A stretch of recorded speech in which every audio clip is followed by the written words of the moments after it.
Assalamualaikum warahmatullahi wabarakatuh. Halo semuanya, kembali lagi di channel Free Science and Math. Pada kesempatan kali ini kita akan membahas kumpulan soal-soal tentang pecahan. Nah, materi pecahan ini adalah materi yang sangat umum dijumpai di berbagai tingkatan sekolah, baik dari SD, SMP, SMA, maupun ujian untuk masuk ke perguruan tinggi juga ada. Maka dari itu, materi pecahan ini memiliki beragam tipe-tipe soal sesuai dengan tingkatannya.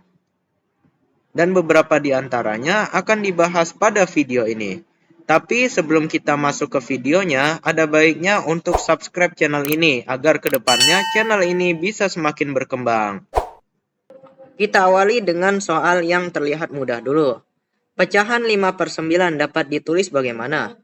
Nah, dalam pecahan itu terdapat dua unsur yang harus ada, yaitu pembilang dan penyebut. Nah, pembilang itu yang mana dan penyebut itu yang mana?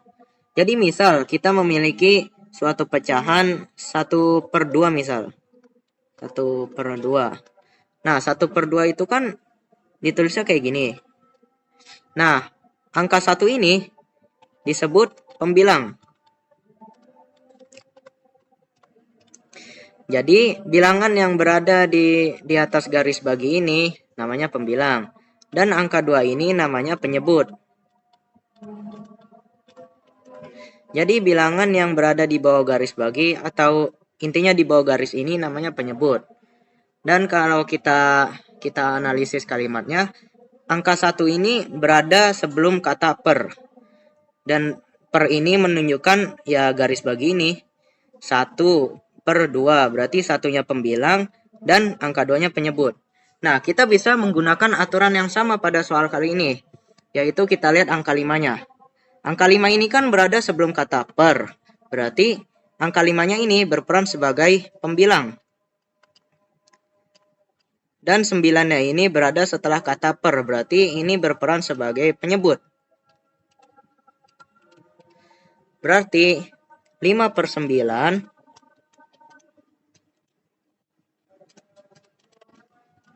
kalau kita lihat berdasarkan kalimatnya dan berdasarkan contoh yang tadi, dapat ditulis seperti ini. Dan jawaban yang paling pas dengan ini adalah pilihan yang C. Selanjutnya, pecahan yang tepat untuk mengisi titik-titik tersebut agar menjadi urutan yang tepat adalah, nah di sini ditampilkan barisan bilangan dalam bentuk pecahan seperti ini. Ada 2/6, 4/6, dan 5/6. Nah, tugas kita adalah mencari titik-titik ini yang sebenarnya itu berapa. Jadi, untuk menjawab pertanyaan ini sebenarnya mudah, karena penyebut dari masing-masing pecahan ini adalah sama, yaitu sama-sama 6. Jadi, karena penyebutnya sama, berarti kita bisa anggap barisan bilangan tersebut sebagai barisan bilangan biasa tanpa pecahan. Jadi, kita tulis ulang dulu 2, titik-titik, 4, dan 5. Nah, titik-titik ini berada setelah angka 2 dan sebelum angka 4. Jadi, bilangan yang terletak setelah angka 2 ini dan juga terletak sebelum angka 4, yaitu tidak lain dan tidak bukan adalah angka 3. Nah, kalau misalnya kita taruh penyebutnya lagi, 2/6, 3/6, 4/6, 5/6, maka bilangan yang tepat untuk mengisi titik-titik ini adalah ini, 3/6. Dan jawaban yang paling tepat adalah C. Kita lanjut ke nomor 3. Bentuk pecahan dari 1/4 adalah, nah ini kita tulis ulang dulu bentuk pecahannya, 1/4. 1 ini berperan sebagai pembilang,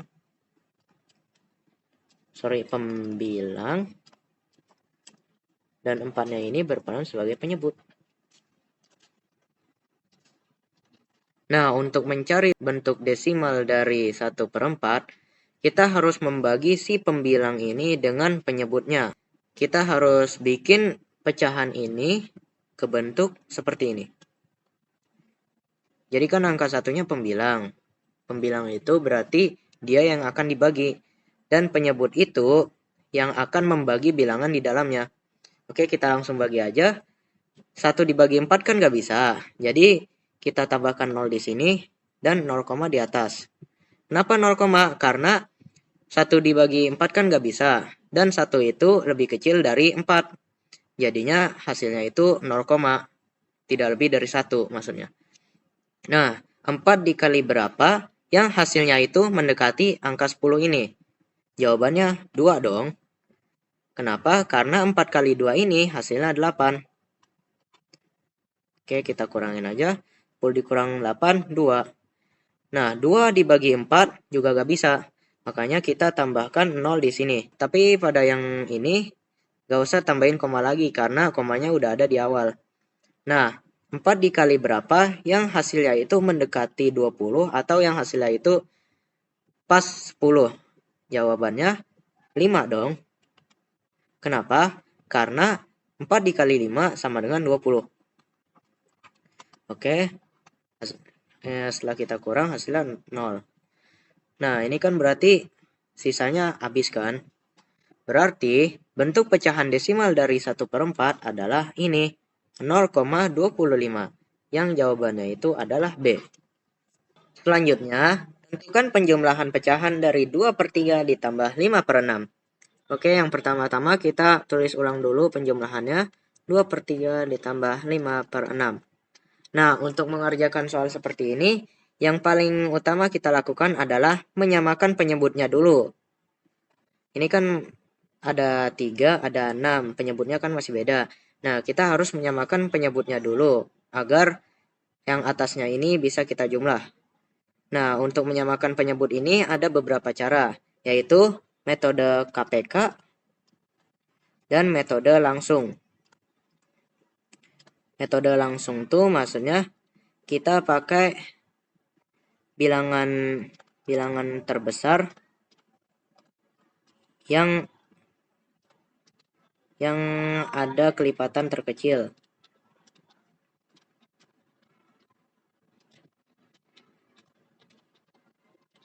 Jadi maksudnya ini kan ada 3 sama 6. Nah, kita tahu kalau 6 ini adalah kelipatan 3.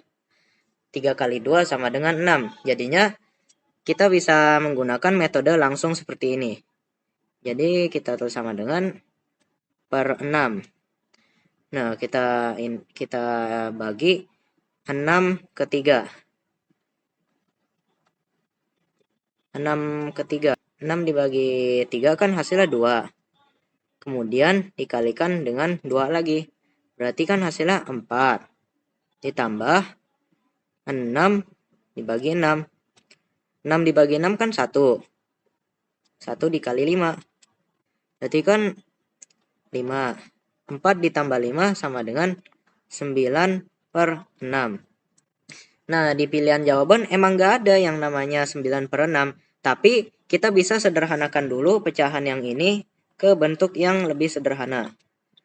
Jadi kalau misalnya kita bagi pecahan ini dengan 3, pembilang dan penyebut dibagi 3, maka hasilnya 3/2. Nah, kalau seperti ini, di pilihan udah ada kan yang 3/2. Jadi jawabannya adalah A, 3/2. Oke, selanjutnya adalah nomor yang terakhir alias nomor 5. 2/9 dikurang 1/6 hasilnya berapa? Nah, kita tulis ulang dulu seperti biasa. Buat mengurangi ini sama seperti penjumlahan, yaitu kita harus menyamakan penyebutnya terlebih dahulu. Tapi masalahnya ini gak ada yang merupakan kelipatan dari suatu bilangan. Maksudnya 9 ini bukan merupakan kelipatan 6. Jadi kita gak bisa menggunakan cara langsung. Nah, cara lainnya adalah kita harus mencari KPK dari 9 dan 6. Oke, kita tulis di sini 9, 6. Ini kan berarti 3. Terus sini masih ada 3, berarti coba bagi 3. 1. Dan ini 2 tetap karena gak bisa bagi 3. Dan ini 2. Buat bagi 2-nya. 1, 1. Jadi KPK-nya 3 kali 3 kali 2. Yaitu 18. Nah, berarti kita tulis 18 di sini biar penyebutnya sama. Kemudian 18 kita bagi dengan 9. Hasilnya kan 2. 2 dikali dengan 2 lagi berarti hasilnya 4. Dikurang ini 18-nya kita bagi dengan 6. 18 bagi 6 kan hasil 3. Dan 3 kali 1 hasilnya 3. Jadinya 4 dikurang 3 sama dengan 1/18. Dan hasilnya adalah ini 1/18. Oke, cukup sekian dulu video pembahasan soal-soal pecahan pada kesempatan kali ini. Apabila ada kekurangan mohon dimaafkan. Kurang lebihnya mohon maaf. Wassalamualaikum warahmatullahi wabarakatuh.